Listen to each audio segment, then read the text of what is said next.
Have you ever found yourself stuck trying to map objects in AutoMapper, only to wonder how deep you can go? It can be a bit tricky, right?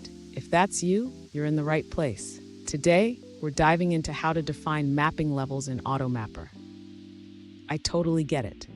Mapping complex objects can feel overwhelming, especially when you want to control the depth of the mapping.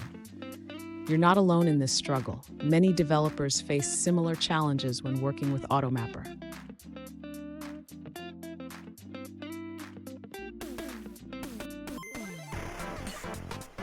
Here's the specific question we're addressing today.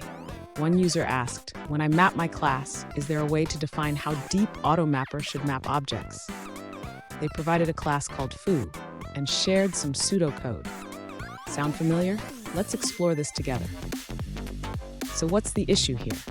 AutoMapper is powerful, but by default, it maps all properties and nested objects. If you want to limit the depth of mapping, you need to set it up explicitly. Let's break down how to achieve that. And stick around. I have a fantastic tip at the end that will make your AutoMapper experience even smoother. To define the mapping level in AutoMapper, the user should start by creating a custom mapping configuration. This allows for more control over how deep the mapping goes. Next, the user can implement a custom value resolver. This resolver will determine how deep the mapping should go based on the specified level. Now, the user should modify the mapping configuration to use the custom value resolver. This will allow the mapping process to respect the defined levels. Finally, the user can call the mapping function with the desired level.